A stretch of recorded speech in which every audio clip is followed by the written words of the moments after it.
Good morning, everyone. I hope you're doing really well.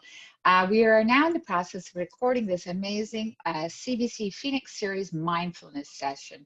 I can't believe that the timing, we were actually just talking with the doctor and we was explaining how the timing is perfect. This is a moment where after all the rush and getting back into the groove, when September gets around, this is the time where maybe you can actually think about, yourselves and how to get your groove on.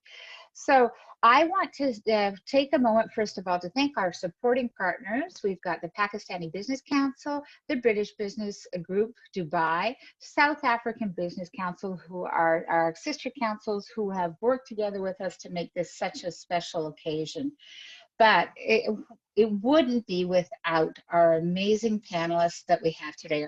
Our keynote speaker, she has taken time out of her busy schedule to make sure that we've got this happening like it should. So we've got Dr. Patkar, who is a Canadian-trained family physician who has worked in Toronto for 11 years before returning to Dubai.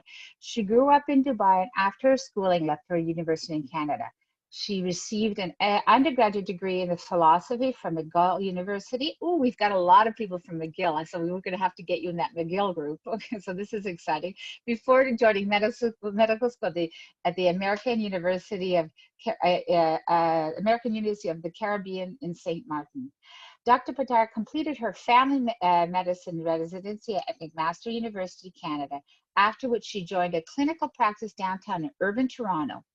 In Canada, preventative medicine is a keystone of family medicine and is still a strong part of her practice ethic. It is also where patients come to their family doctor first and then are referred to specialists if needed. This gave her a wide spectrum of experience in areas of internal medicine, pediatrics, gynecology, counseling, geriatric medicine, and in managing both acute illness and chronic diseases such as diabetes and hypertension. As she believes in looking at a person holistically, she completed a fellowship in integrative medicine from the University of Arizona in 2017 and is a certified mindfulness instructor. She conducts weekly internal mindfulness sessions at the hospital for her colleagues and a personal practice as part of her daily schedule. I must admit, Dr. Shabari, this must keep you very busy. I am so happy to see you have taken a 360 approach, which is, I think, you want to say it's unique? I mean, you tell me what you think it's about.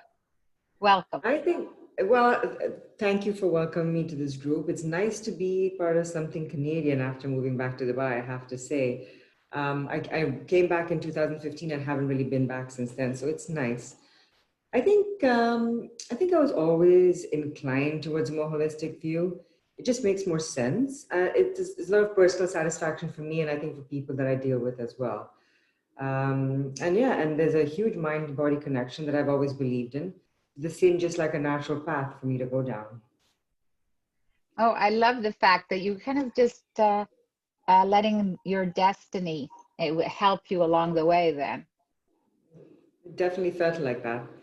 And it's a nice place to be right now. And I'm glad that I'm able to share it with people virtually. I never thought I'd come to this point, but I'm glad I am. Yes, we actually have some participants that have from Europe have signed in for this particular mindfulness series. And they're very appreciative of your time. So thank you. I'll let you go on to your presentation. Great, thank you so much. So welcome everyone. As Diana was kind enough to introduce me with my bio, I'm Shabari Patkar, and I have a very strong interest in mindfulness, and I would love to take you through the basics of it. Keeping in mind that I am a doctor and I have a bit of a scientific background, I am going to be focusing on some of the scientific parts of it as well. So what exactly is mindfulness? Let's begin. So if the first slide could come up, please. And the first slide would just basically be the definition of mindfulness. It's paying attention on purpose, in the present, and non-judgmentally to the unfolding of experience moment by moment.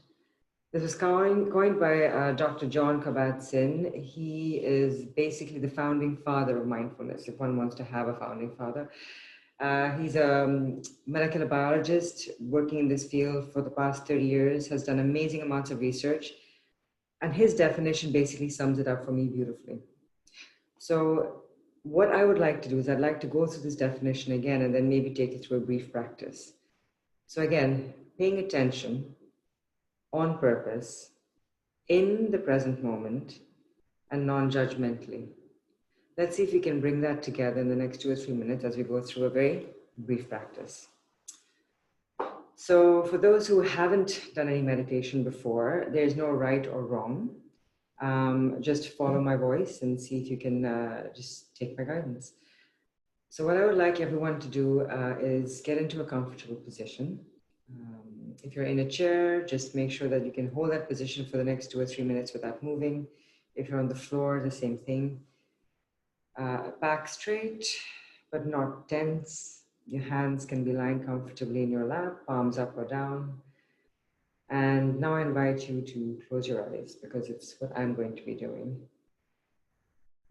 A lot of meditation practices invite you to close your eyes because there's less distraction that way. And now beginning to take your attention to your feet. Feeling your feet on the floor. Feeling the groundedness. Maybe feeling the temperature of the floor beneath your feet. Feeling the shoes that your feet may be in.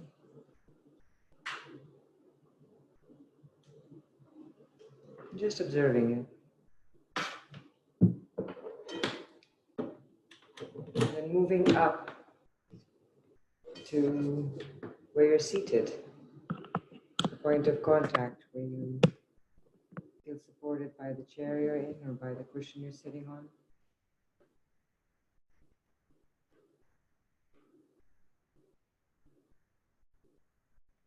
Just feeling yourself in this place right here and now.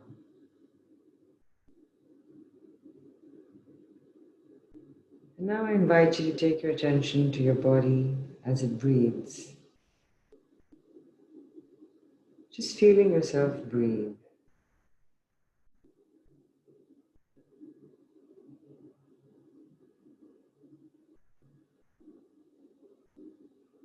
Feeling your breath move in and out.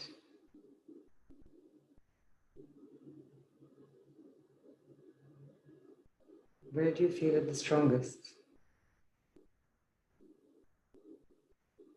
Perhaps your nostrils, or your chest, or your belly.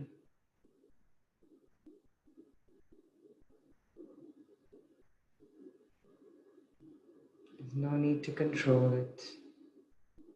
The breath knows exactly what it needs to do.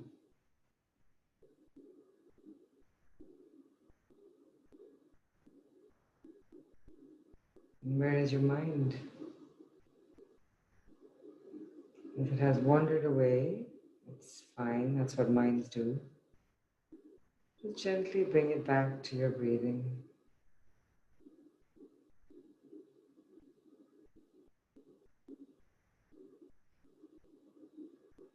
Just in and out.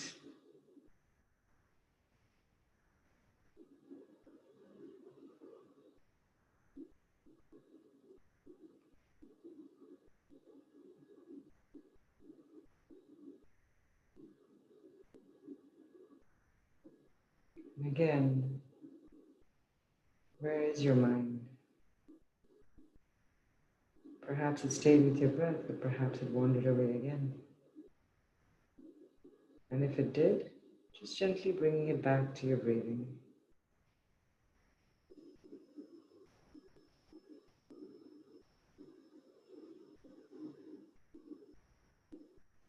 Just a few more breaths.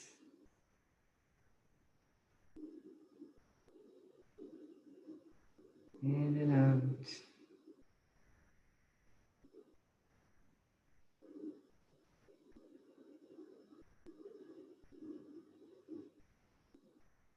Now taking your attention to where you make contact with your seat and your feet on the floor. And slowly opening your eyes. So that was a very brief practice. How do you feel? Just make note of it. Was it easy enough to keep your mind on your breath? And when I brought your attention to the fact that it may have wandered away and requested you to bring it back, was that without judgment? Or was the whole practice without judgment?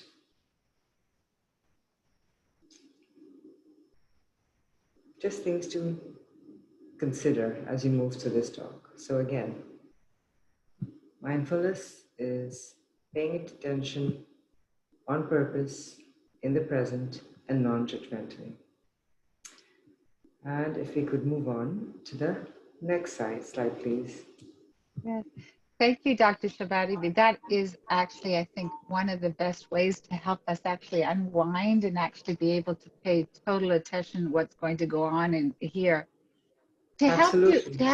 to help guide you a little bit, may I put up the polls so that people could look at the polls so that at the end you have some questions that you people can look at? Would that be fine? Absolutely. That would be great.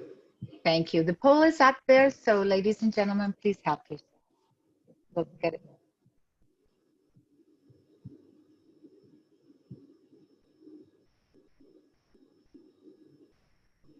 Just let me know when to proceed. You may proceed. They'll have it up in the background so they can do it at their leisure. Okay, Thank great. you. So we can move on to the next slide. I guess we're talking about the waking hours and how 47% of our waking hours, the mind has wandered away from the task at hand. This basically sums up how we spend most of our day. And it actually sums up how our attention works. You can move to the next slide, please. So this is what thoughts do. They kind of appear and disappear, and some of them may not even come in with our invitation. They just are there. So on average, we're said to have about 60,000 thoughts a day. That's about a thought per second. And amazingly enough, 95% are the same thoughts we've had the day before. The same hopes, the same grievances, the same plans, the same lists. And about 80% of them are negative. And one of the reasons that scientists believe that we have a predominantly more negative way of looking at things is because we are hardwired that way. We have what's in us a fight and flight response. This goes back to the days when we had to face saber-toothed tigers and fight for our survival. And it was better for our survival to be able to pay attention to things that needed fight or flight than to contemplate the more esoteric things in life or be more creative, innovative. So this, unfortunately, is something that can also serve us wrongly if we are using it in our day-to-day affairs where we aren't facing saber-toothed tigers, but we're creating scenarios in our mind where we trigger the same responses in us. That's what stress is, essentially. So this hardwired form of thinking that helps us get through some of the toughest times in civilization, you need to be tempered a little bit. Next slide, please. So according to the World Health Organization, stress is defined as the global health epidemic of the 21st century. I'm sure they've got other epidemics in there right now as well. However, I wouldn't think that this has lost its place in the top few. We're constantly online, we're constantly reachable, we are constantly demanding of ourselves to work beyond regular hours, keeping up with the Joneses.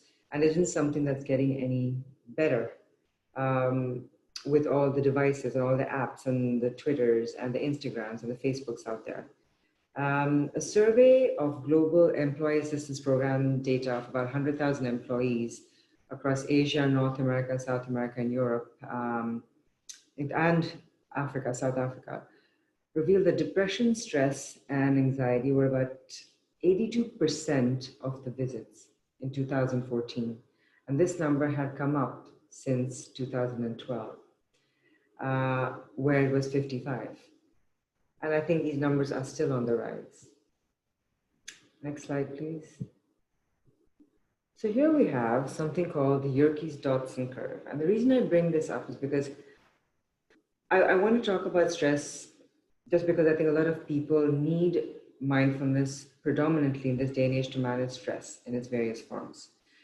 Mindfulness can be used for things like addiction and pain management and various other things.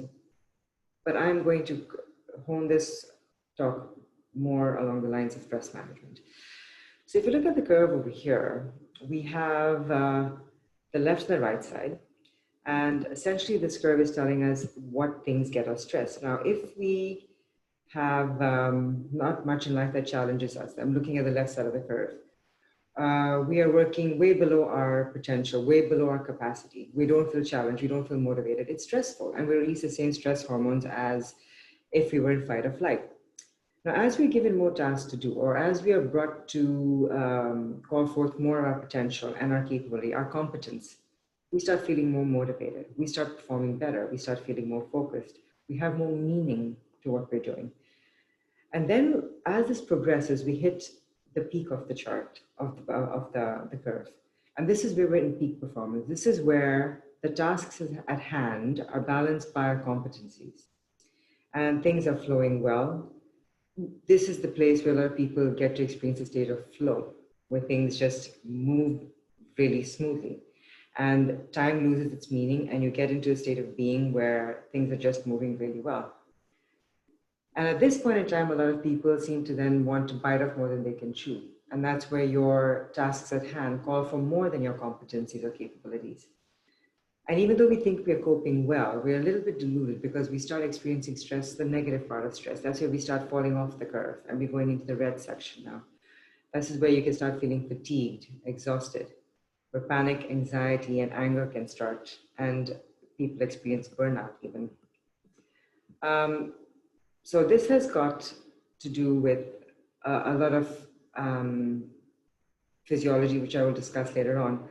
But keeping this curve in mind, I'd like to just speak to the fact that mindfulness can actually help people know when they're at their peak performance and when they may be tipping over. Also, mindfulness is a process of repetition. And like with anything, the more you repeat something, the more you get better at it. The more you repeat something, the more competent you are. And this pertains to everything in life. So once you have more insight into how you're managing your life and you can increase your competencies in general, you may be able to have even better performance, and the curve can shift slowly to the right. Next slide, please. So stress, the adverse impacts of stress. I think a lot of people know about the adverse impacts of stress by now.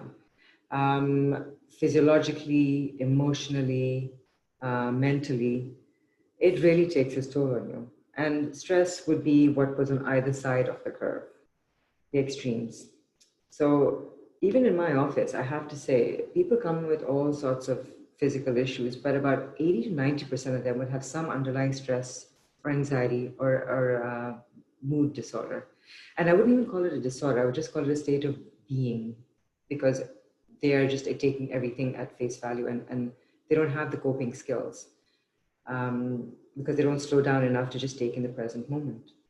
So 60 to 90% of healthcare visits, this would be the adverse impact of stress slide, are related to mind-body stress-induced conditions. So stress basically is any physiological response to any change, good or bad, that may alert the fight and flight response in the brain and body. Now, I'm going through various systems over here, but essentially it has to do with the nervous system. Now, the nervous system has a parasympathetic and the sympathetic. The sympathetic nervous system is the fight or flight one. It is the one that when you have to get up and run or flee or take on adversity, that's the one that is activated. The parasympathetic nervous system counters that. That's the one where you can focus more on calm, love, relationships. Your frontal cortex is working well. You can be more creative and imaginative and innovative. You don't have to worry about surviving so much, so you have time to just then use your higher functioning. When we're in stress, generally there's three main hormones that are secreted: your cortisol, your adrenaline and noradrenaline, or epinephrine and norepinephrine.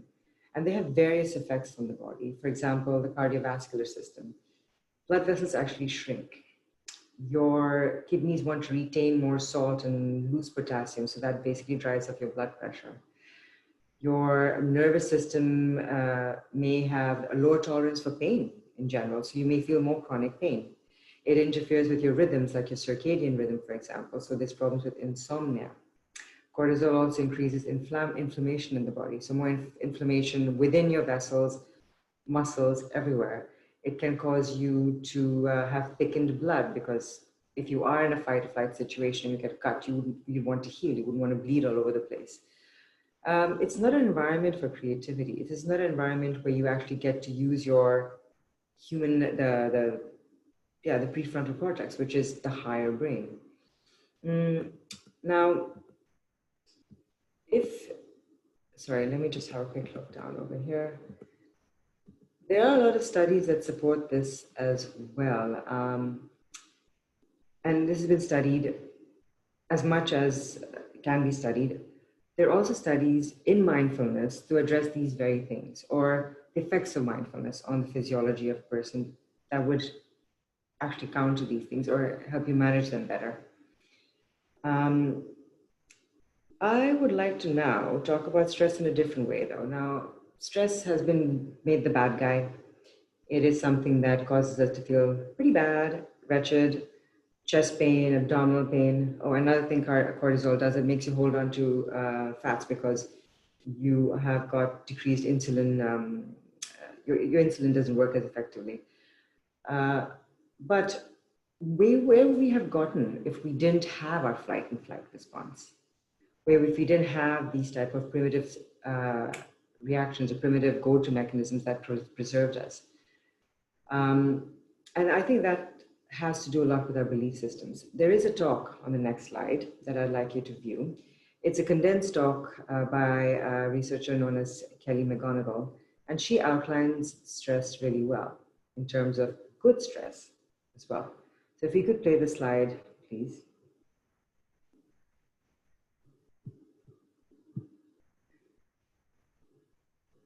For the video.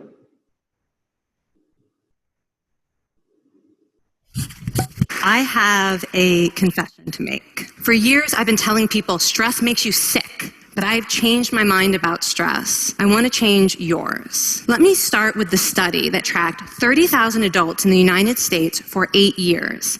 And they started by asking people, how much stress have you experienced in the last year? They also asked, do you believe that stress is harmful for your health? People who experienced a lot of stress in the previous year had a 43% increased risk of dying. But that was only true for the people who also believed that stress is harmful for your health. People who experienced a lot of stress but did not view stress as harmful, they had the lowest risk of dying of anyone in the study. 182,000 Americans died prematurely from the belief that stress is bad for you. I want you all to pretend that you are participants in a study. You come into the laboratory. You have to give a 5-minute impromptu speech on your personal weaknesses to a panel of expert evaluators sitting right in front of you. Now, if you were actually in this study, you'd probably be a little stressed out.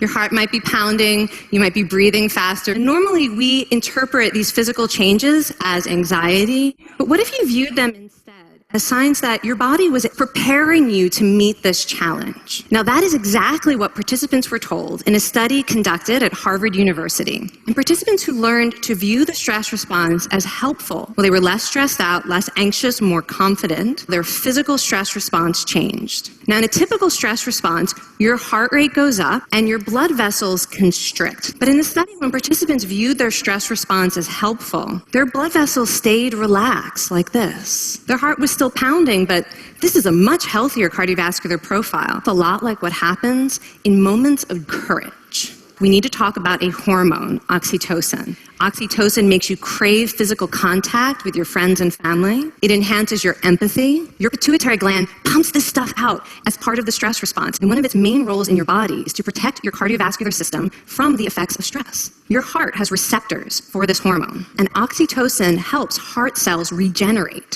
from any stress-induced damage. I want to finish by telling you about one more study. This study tracked about 1,000 adults in the United States, and they started the study by asking, how much stress have you experienced in the last year? They also asked, how much time have you spent helping out friends? People who spent time caring for others showed absolutely no stress-related increase in dying, 0.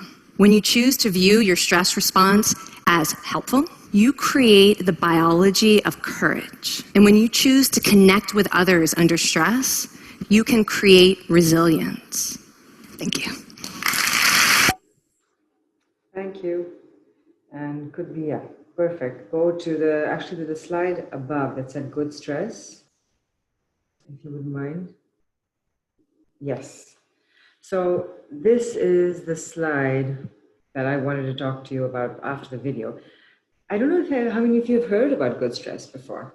I'm sure some of you have. It was termed Eustress by Hans Selye, who had done research on stress a while ago.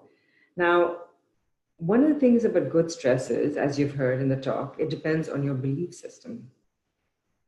A lot of this can also be positively affected by mindfulness. It helps change your perspective, but we'll get into that.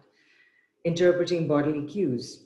One of the basic practices of mindfulness, one of them, is to be able to pay attention to your body sensations and what they're telling you, and observing them non-judgmentally. The other thing about stress, which Kelly McGonigal had mentioned, is it raises resilience. Now, I think resilience is something that's very important to know about these days. It works quite well with mindfulness practice too. Resilience is the capacity not only to rebound from failure and adversity, but to grow as a result of it.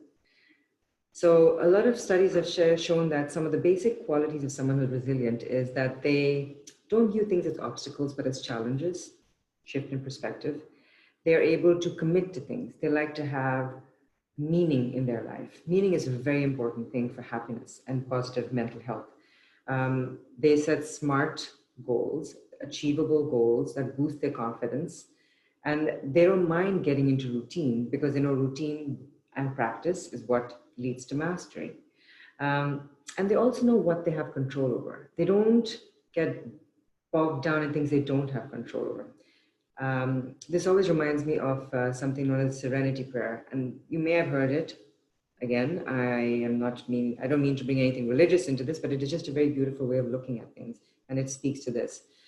So basically it goes like this.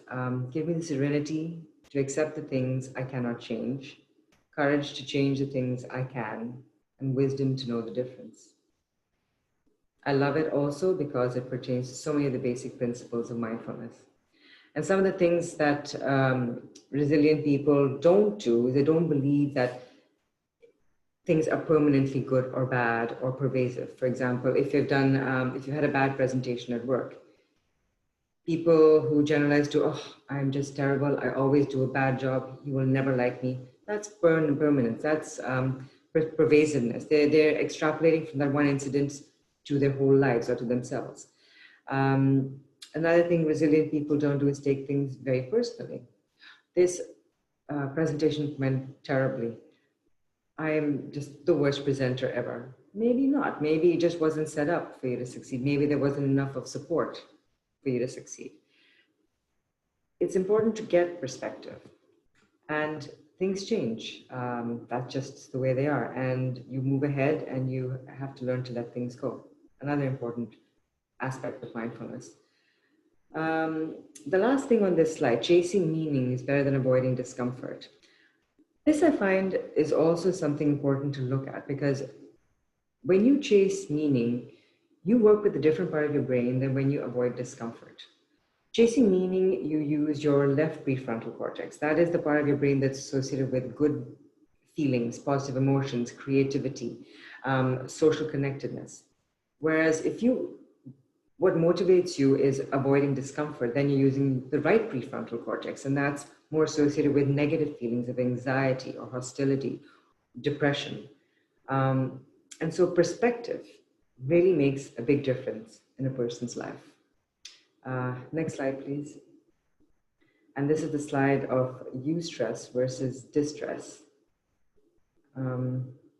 So I'm not going to get into this because I've already talked about it a little bit, but if you want to look at it afterwards, you have access to the slides, please do so. It compares these two things quite well to know, and so even for your own clarification about whether what you're experiencing is good or bad type of stress, you may be able to use the slide. Another way of deciphering whether you are experiencing good stress or bad stress may be even to use your body. When you are stressed, where do you feel it? When you are stressed, do you feel it in your throat? Do you feel a constriction? Do you feel it in your chest? Do you feel it pounding? Do you feel a constriction here? Or is it in your abdomen or belly where you feel butterflies? Your muscles tight, your trapeziums rise. So use your body to give you cues as to where you're headed. That could be your barometer before you go into a full-blown stress attack, or whether you can learn to view these things before the stress keeps mounting and mounting. Now we've spoken about good stress and bad stress, eustress and distress. But as I've said before, we have this primitive brain, this basic fight or flight mechanism, something hardwired into us for our survival and our benefit. True, we create scenarios in our mind all the time, living in a past that has gone by, but ruminating and feeling anxiety and feeling, not anxiety, but regret, or maybe just wishing things could have been different. Something we have no control over, but we may be spending a lot of our time in the past that leads to depression in some cases. The other time our mind is a lot in the future, planning, hypothesizing, worrying, feeling like we can already predict what's going to happen before it's even unfolded. And while we're torn between the future, which may lead to anxiety, and the past, which may cause a bit of depression, we forget to be in the present. The present is where everything happens, is where we get to start and do everything from. And distress also comes along with living a lot in the past or constantly living in the future and not being able to focus on the present. Our fight or flight mechanisms, our primitive brain, is something we trigger when we live in these two imaginary worlds, the past and the future, without being in the present. But is this primitive brain necessarily such a bad thing? And that brings me to the next slide, which as Canadians, we may be familiar with. It's a story of the two wolves. And have a look. I think you'd find this quite interesting. So if you could move to the slide with the two wolves and play that, please.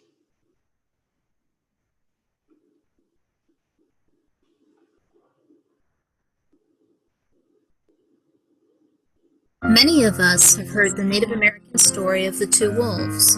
What we were not told, however, is that the modern version going around on the internet is not the original story that is passed down through Native American tribes. The original story is much different, fundamentally so, even in the lessons it teaches.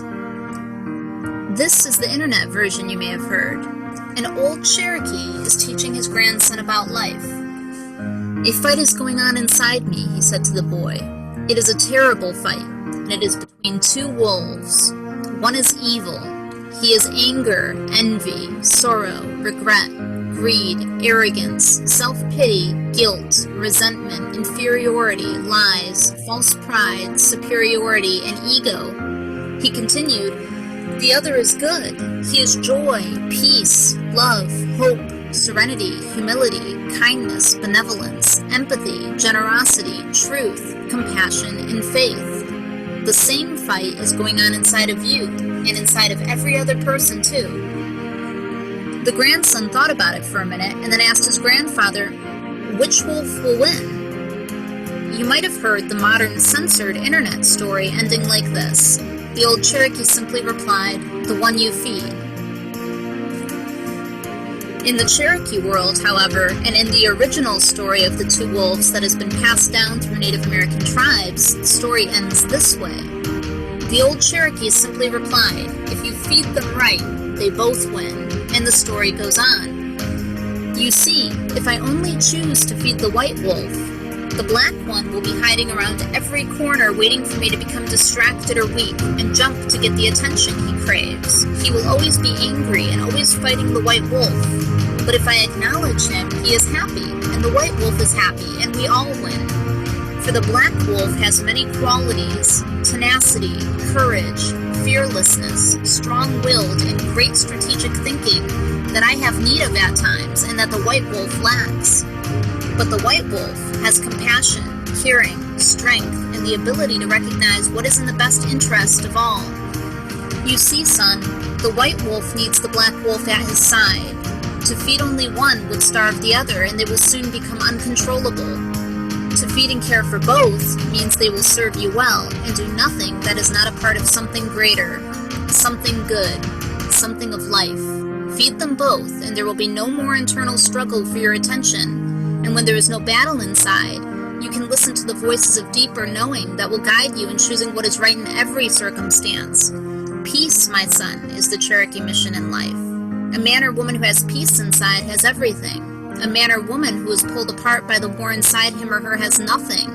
How you choose to interact with the opposing forces within you will determine your life. Starve one or the other, or guide them both. This is the original story of the two wolves. Spread the message. Great. I love that story. Amazing. I'm sorry, I have to chime in. That is Yes, please. amazing. I have heard the modern day version, but I'll be very honest, I have not heard the original version. And I guess Yeah. it's again how you perceive it. You need to make sure that Yeah. what we think is bad is really not that bad. It's true, Amazing. and you need it all, you know. And I think that's why we've been made this way. So we're equipped to handle life with Yeah. both strengths. Yeah. Um, Thank you. Anyway, you're welcome. So moving on to the next slide. So I'm going to get more into just the mindfulness stuff now. But so the next slide, mindfulness training. The point of this is to basically let us know how we can train our minds to balance both types of brains. Our old brain, which is the amygdala, which is the fight and flight, which is the black wolf in the last story, and our prefrontal cortex, or the white wolf. Now, the battle is always going on. We have had an amazing evolutionary system that has enabled us to survive and create and come this far. So obviously they've worked together at different points. And how can we use that personally to help us personally grow? So the primitive brain, or the amygdala, keeps getting stronger when you're in fight or flight mode. It can cause anxiety and depression. It can actually lead to the shrinkage of the front of your brain. However, when you start stimulating more of the relaxation, the parasympathetic system takes over. That's when you strengthen the prefrontal cortex. Mindfulness can help with this. And not only just to stimulate the prefrontal cortex, but you actually increase cortical thickness. Your brain grows. Studies have shown it actually increases in size. So there's more neural connections being formed. It has shown the area that is associated with empathy and emotional intelligence increases in size. Your hippocampus increases in size. This is the part of the brain that is very much connected to the amygdala, but it's involved with feeling good and memory. The amygdala shrinks a little bit, or it loses its automatic response over your prefrontal cortex. For people who live in stress, your amygdala is stronger and it generally overpowers your prefrontal cortex. Mindfulness training also helps develop the left prefrontal cortex, which is the good feelings and the positive emotions and the moving towards sort of being, versus the right prefrontal cortex, which is the withdrawal. And it increases resilience. And we've talked about resilience before. And resilience, like mindfulness, is all about perspective. Another thing I like about mindfulness is it helps us improve our metacognition. And this is another thing to keep in mind because it's part and parcel of it. Metacognition is basically your ability to view the viewer. So you view yourself as viewing the body, or you view your emotions, or you view your thoughts, and you kind of look at it objectively just to see what exactly is happening within you. It's almost like a scientific way of looking at yourself. If you could move on to the next slide, please. Mindfulness and resilience. Now, when I put this slide together, I wanted to basically show the connection between mindfulness and resilience. But I think I'm going to talk about mainly the mindfulness part of this, because I've talked about a lot of other things so far. Now, mindfulness does help build resilience. Mindfulness is a basic of this talk. And these are the basic rules that I would say to keep in mind when practicing, or these are the foundational practices of mindfulness. They were put together by Dr. John Kabat-Zinn as well. The first one, non-judging. Now, when we did the practice in the beginning, I wonder how many of you could actually do it without letting judgment enter. Judgment can be a very insidious thing. It may not be something that you sit there and you think, okay, well, this is good or this is bad. But it could come in the form of feelings. It can interrupt thoughts. It can just infiltrate. And it's generally based on past experiences. So we've already colored something as good or bad, as something we want or don't want, without even maybe giving it a chance wholly. So non-judging, and non-judging of ourselves is basically a huge one as well. I'm always good, I'm always bad, I'm not capable, I'm this, I'm that. Just watch, just observe non-judgmentally. And that's what the practice is while meditating, non-judgmentally. Patience. Patience is just letting life unfold as it has to sometimes. When a butterfly has to emerge, it has to go through its chrysalis period. For a seed to grow, it has to first sprout. You can't force things along. Sometimes things just have to go their way. And patience is one of the things we need to cultivate in this day and age where we're constantly pushing for things to be bigger, faster, stronger. Sometimes letting things just happen is the best way. You break open a chrysalis, the butterfly dies. Trust. Now, trust is a good one as well. Trust not just about being able to trust people, because that, yes, you can use some of your past judgments, but what about trusting yourself?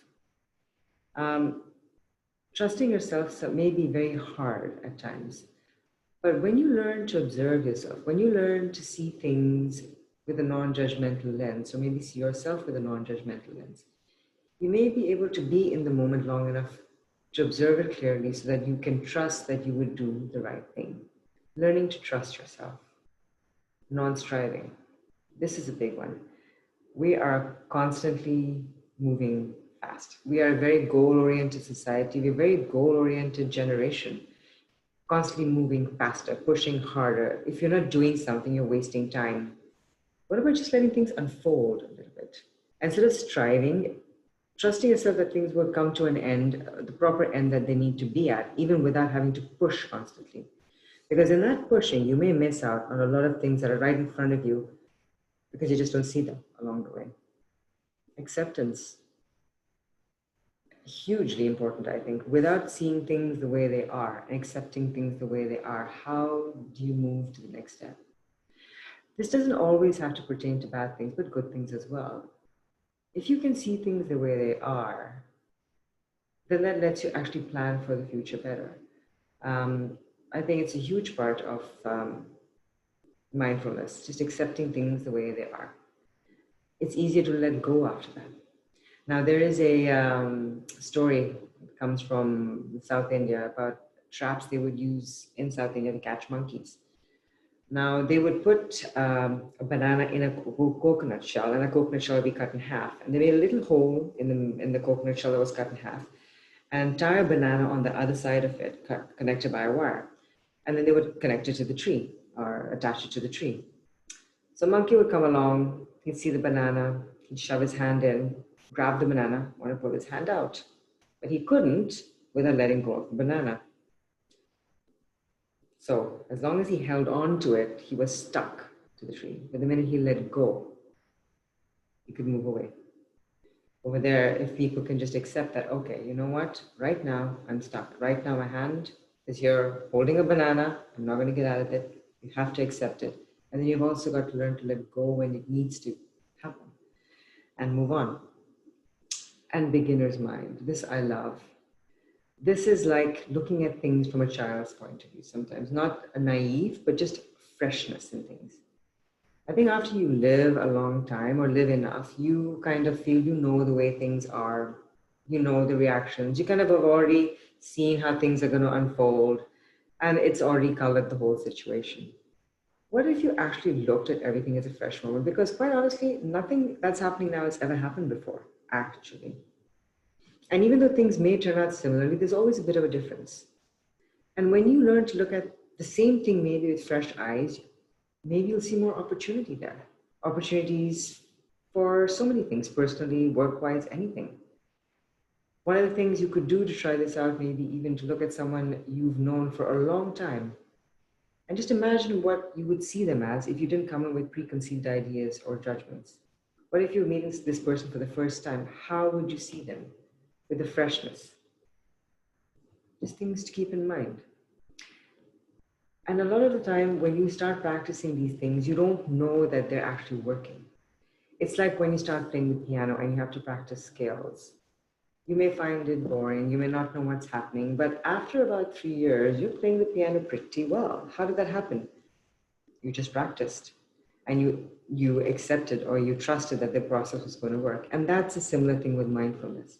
Keeping these basic tenets in mind, non-judging, patience, trust, non-striving, acceptance, letting go, and beginner's mind.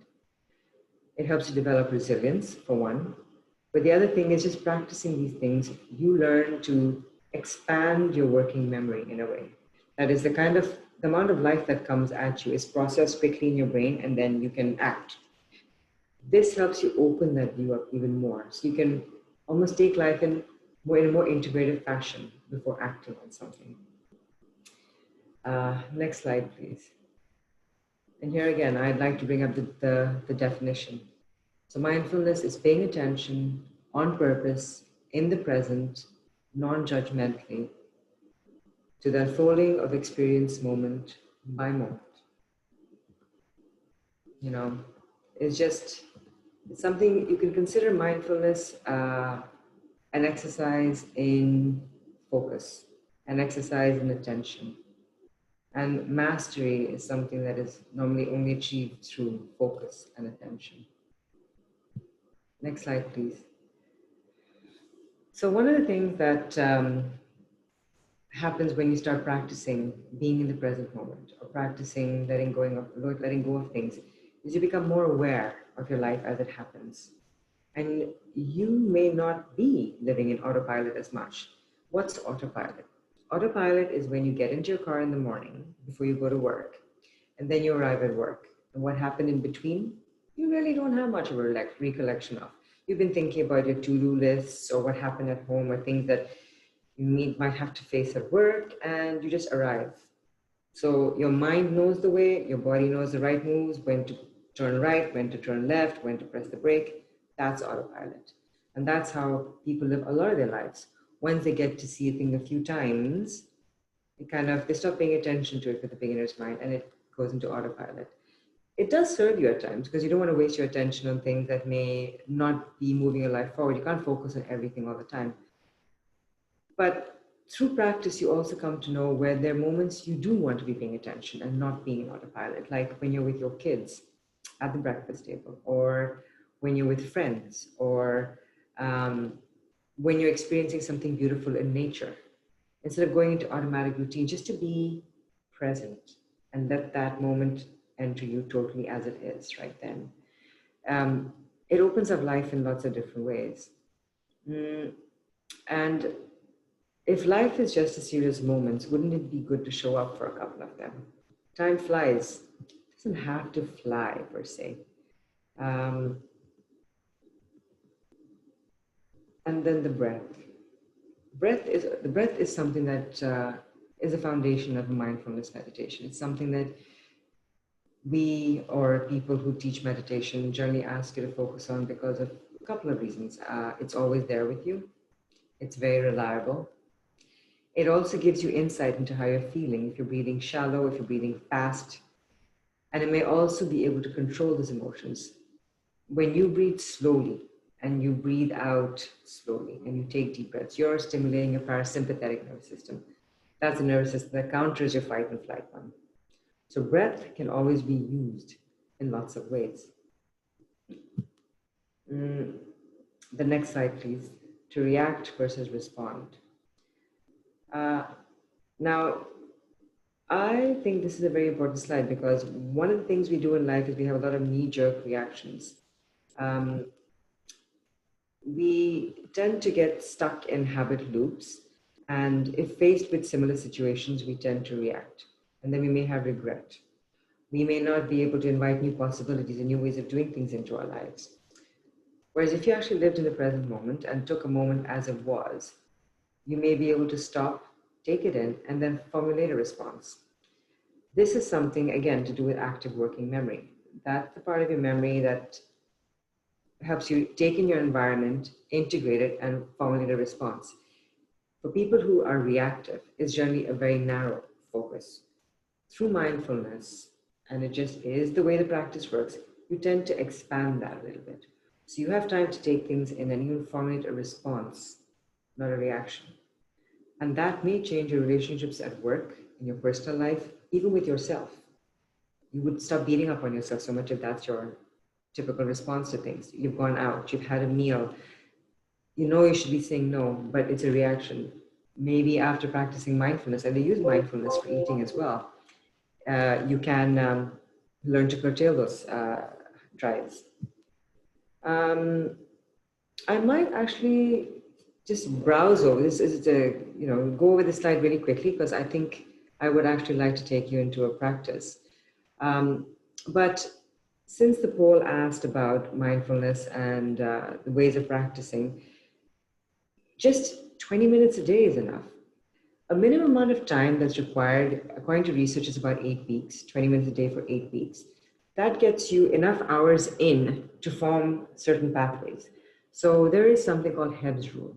Hebb's rule is neurons that fire together, wire together. Now imagine that you've walked down a certain path your whole life in a forest. If that path is clear, you're going to walk down it. And also, because you've walked down it, you've cleared that path.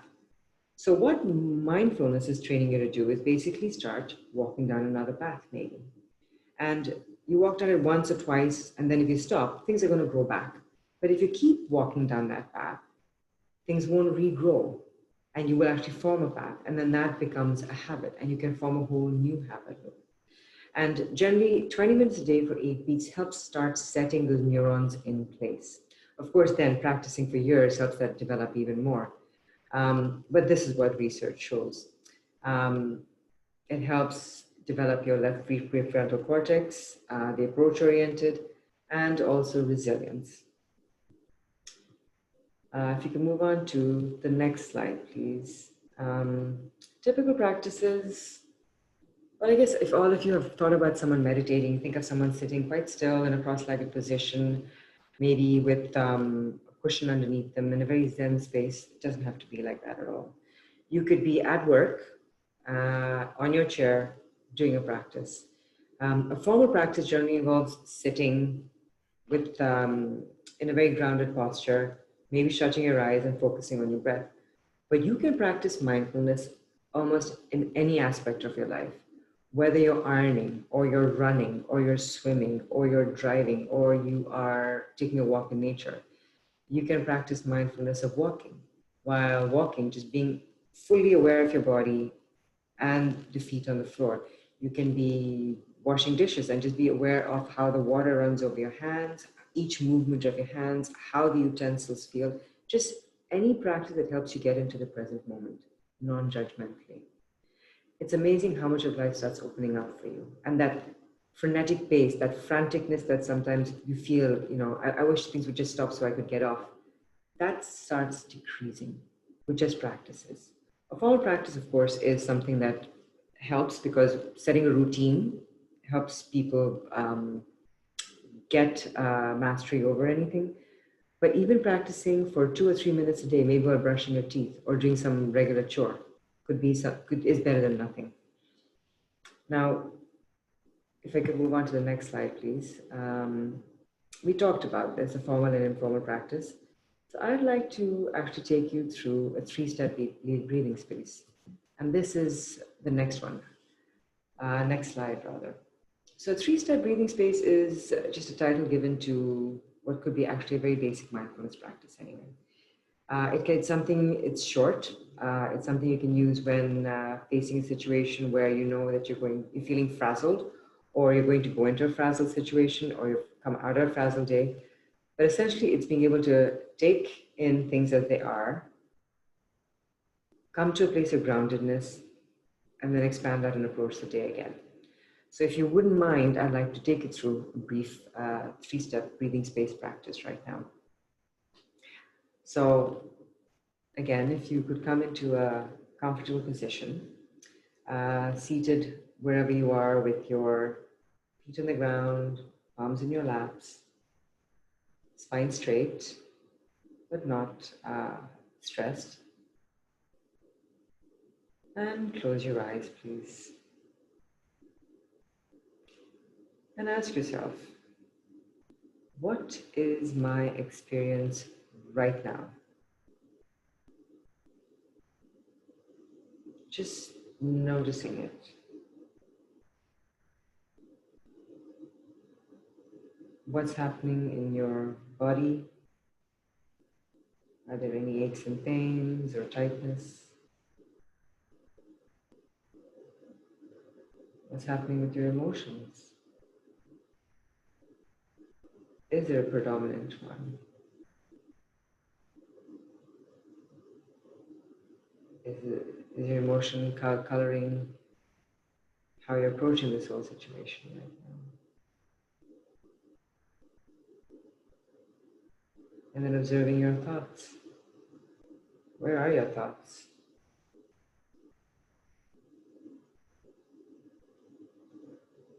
Just take it all in. Accept them all.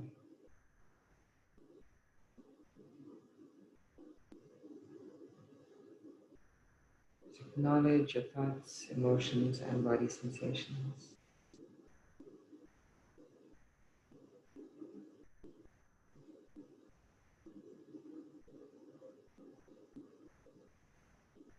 And now, redirecting your attention, gathering your awareness on the breath.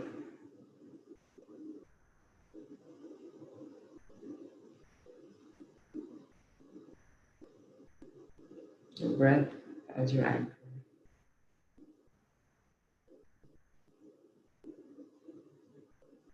A reliable, steady breath.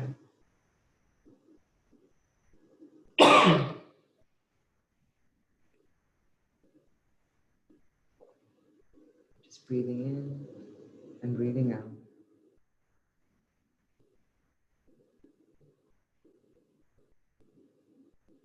Just feeling your body move with your breath.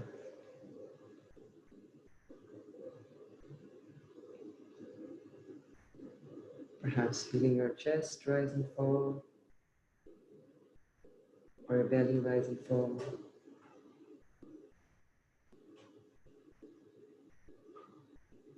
You're just feeling your breath.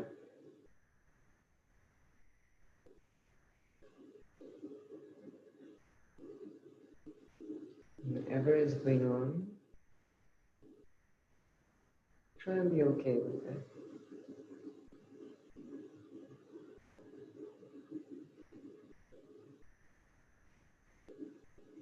Now from here,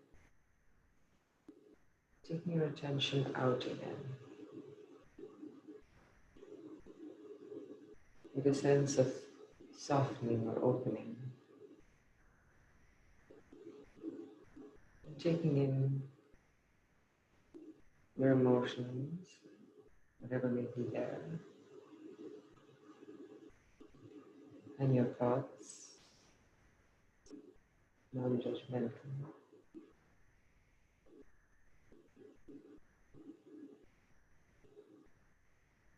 And any body sensations that may be there.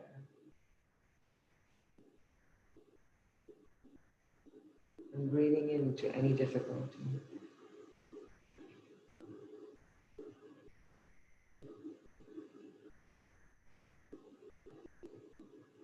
Just holding ourselves with some kindly awareness.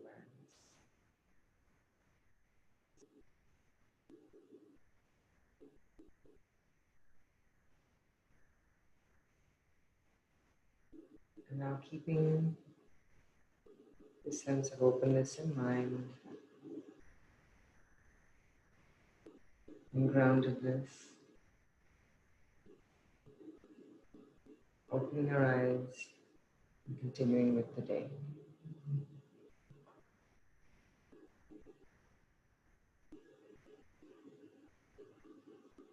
So essentially, this is a practice that some people may use if they're,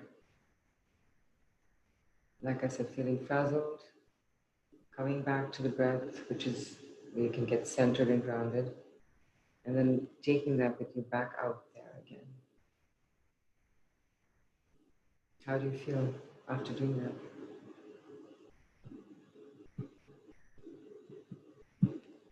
This is a practice that helps you get unstuck from anything that you may be stuck on that's not serving you as well. It helps increase flexibility and where we place our attention and move it away from places that may not be serving us. Another practice that I like is the next one. If you could move on to the next slide, please. And this is something that is very simple, and almost anyone can do it without feeling like they have to take time away from someplace. It's called the 1 minute, 1 minute breathing exercise. And what it is basically is taking a minute out of your day just to get grounded.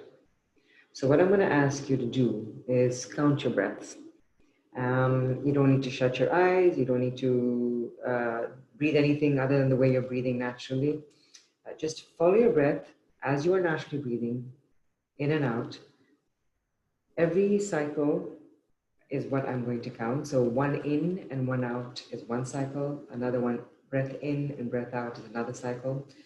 So I'm going to ask you to count each cycle, in and out, 1, in and out, 2, in and out, 3. And I'm going to ask you to do that for about a minute. I'll let you know when to start and when to stop. And go ahead, start.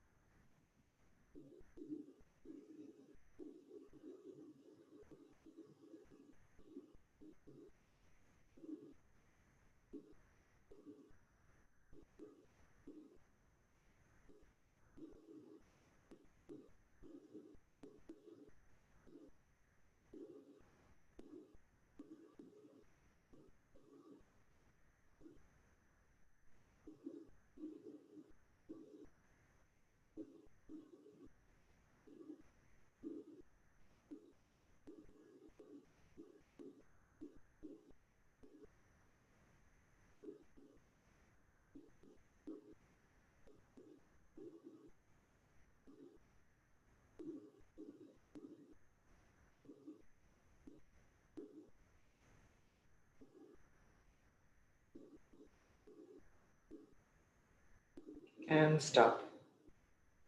And whatever number you came up with, maybe 8, 12, 20, whatever it may be, there's no right or wrong number.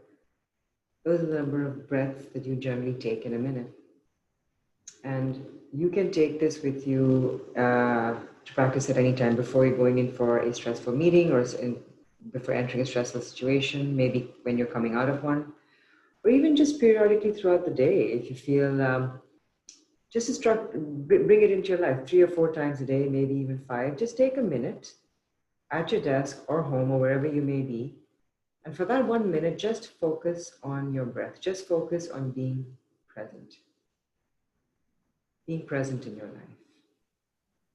Letting the magic that's going to happen in your brain start happening, and just focus on being present. So that's the 1 minute practice. And I think that brings me, quite honestly, to the end of my presentation almost. I thank you for letting me take you through this. The apps are some things that I do find quite useful. I myself have gone through some of them. I use Headspace and Calm quite a bit, but the others are also there. Some of them are paid for, some of them are free. And the practice can just be even 10 minutes a day. but I hope you do start using them a little bit. And even if you don't, like I said, feel a difference right away, it's after a few months that you'll notice things. Just trust the process. And thank Well, you. thank you so much. That was actually amazing. It was it was actually a very 360 view of it. We came in with an idea. The practice at the beginning made us maybe open to other ideas. And I think at the end, I haven't been so relaxed after a webinar, and I can't thank you enough. I love the fact that there are tools for every time frame. It's just a Yeah. question of being consistent and practicing them. Heba, could you be so kind and put up the full results? We're a little bit over time, but I'd like to see the full results if possible. And so can you actually see them, Dr. Shabari? I can, There's, yes. yes. So So, go ahead. so just to go over the question, I thought these questions are quite relevant. First one, stress is everywhere. You can't do anything about it. Well, I think if things have made sense during this talk, one, stress is everywhere, yes, but there's good stress as well as bad stress. And if it's everywhere, it could be motivating, but there's definitely things to do about it. Basically, restructuring and getting a different perspective on it being the very essence of what you can do. No symptoms, no stress. A lot of the times you won't feel anything unless you pay attention to your body. You won't feel the tightening in your muscles, and you absolutely cannot feel your blood thickening or your kidneys taking in sodium more or your vessels constricting. But those things are happening. So no symptoms don't necessarily mean no stress. But again, paying attention to yourself and using your own body as a biofeedback mechanism may give you more insight into that. You can only practice mindfulness in a quiet space. Practices can be very short. And the more you practice, you may not even find the need for a quiet space because you'll be able to focus. You'll be able to, some of the practices actually involve being in noisy places, and just the practice is letting noises come and go. Letting sights just come and go without holding on to it. It's the holding on that you're, and letting go that you're practicing there. So that's there. And mindfulness is I only mean, good for you mental could use health. that. Yeah. You could use that example of when you see a baby sleeping in a baby carriage, and there's lots of noises around, and then you've got the same baby in the Yeah. room, and you drop like a pin or something, and the baby wakes up. So like, I guess it's just what you can Yeah. tune out. It is. It's what you can. It's how their brains aren't trained to be as distractible as ours. Yes, yet anyway. Yeah, exactly. And mindfulness is only good for mental health. No, it's good for physical health, emotional health. And there's no such thing as only mental health without physical health or emotional. It's all tied in together. So I would say that for people who consider mental health as something that may be still a taboo thing, it's all linked. You can't separate your body from your mind or your emotions. Yeah. Absolutely true. And then obviously if you can get some peace, which I guess everyone is looking for, it does have a lovely rippling effect on every aspect of your life. Well, first of all, thank you so much. We actually have a few questions. I'm going to go with one of the questions here, and then we're going to have to slowly tie up. If there are any more questions, please send them to us because we will make sure that the doctor gets the questions and we will get back to you. So we have a questions, of course, about it. It was lovely. They said hello. Okay. Hello. How do you assess and act in situations where you have to be more mindful when compared to resilient and vice versa? So I would say, instead of trying to figure out whether you have to be more mindful than resilient, one of the things you can do basically is try and first of all, accept the situation as it is. If you want to go back to the 8 attitudinals of mindfulness, being able to see something as it is in the present moment and observe yourself, what's happening with you in the body, what's happening with you emotionally, what's happening with you mentally. And once you gain a clear perspective on what's happening, you may be able to change you may be able to modify your actions or trust your action in such a way that you are actually being resilient. It may not be something you have to think about exclusively. It could be part and parcel of your mindfulness, of being in the present moment. Your mindfulness and your resilience are working hand in hand. And I think you, if you are being mindful, you have no choice.